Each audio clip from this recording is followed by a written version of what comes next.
in the great state of Texas. Mr. Big Man, Mr. Bigtyme. Ass in the great state of Texas. Mr. Big Man, Mr. Bigtyme. And I didn't want to completely smash that apart. I wanted to get in and talk about the person, but I also didn't want to do away with the mythology that's around him, kind of the legend that's around him. So, you know, but that's the nature of doing it as an oral history and involving other people's stories and kind of letting them tell their stories. But I'll think of an answer as soon as we're done with this. I'll end up thinking of an answer to your question. So hang around.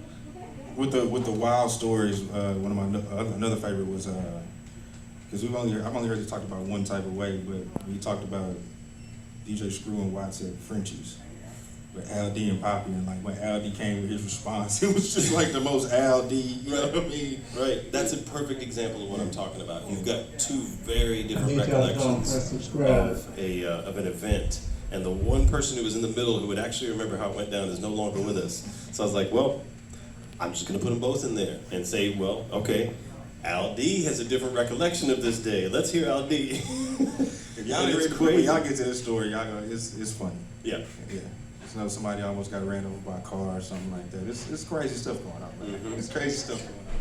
But yeah, man. So anything? What's next, man? I know you got all the, you got a lot of research you're sitting on over there, man. So you can tease I know you gotta have your next idea if you want to let the cat out the bag.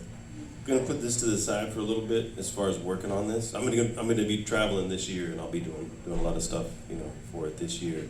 But as far as working on something else with DJ Screw, I do have a big library of stuff.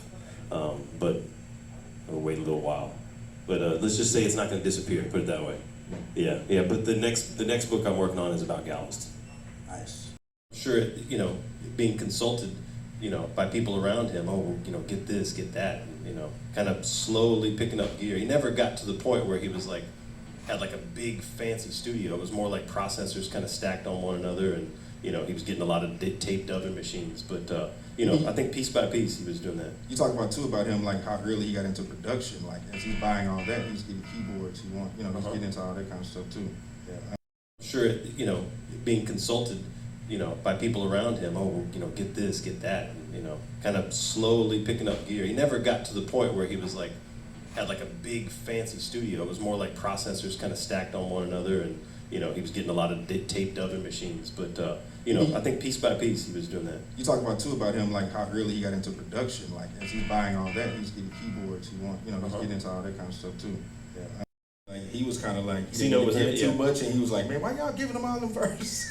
They were just going, And he recorded them for forever, and then went back through and was finding stuff in there that he really liked, and started cutting some of that into another track that he was working on, and 8-Ball and MJG had just now I can't remember the name of the song. But there was a song in there where MJG says 25 lives on my dress. Yes, sir. Yeah, and then he says something else beyond that. But Kiki, that song had just come out, and Kiki was just kind of riffing on it, and he says that part, and then he follows it. Just got to get paid. He's doing his riff on it. But that was something that really jumped out for DMD, and he took that and used it as a hook and created the song 25 Later. So I had to take that whole. This section it's important to the legacy of Screw. It didn't so much totally involve Screw.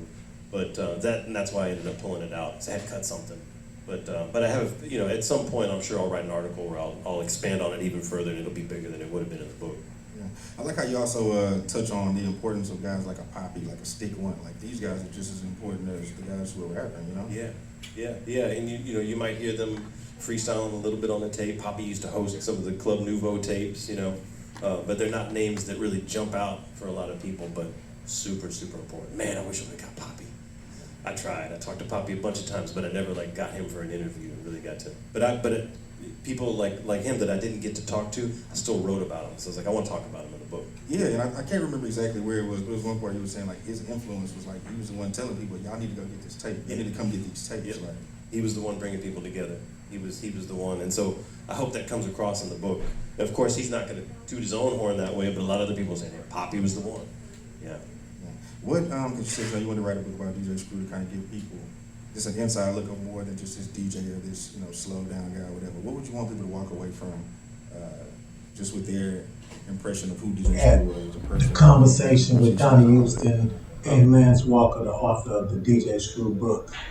Man, it was a great experience hearing some of the things he had to say, the insights on the behind the scenes of the book. All of you people who didn't show up, y'all missed it, man. So get that book, read that book, understand the legacy of the legend, man, DJ Screw.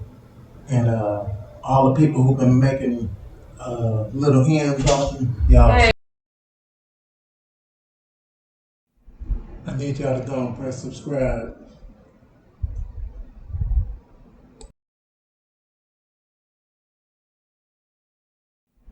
I need y'all to go and press subscribe.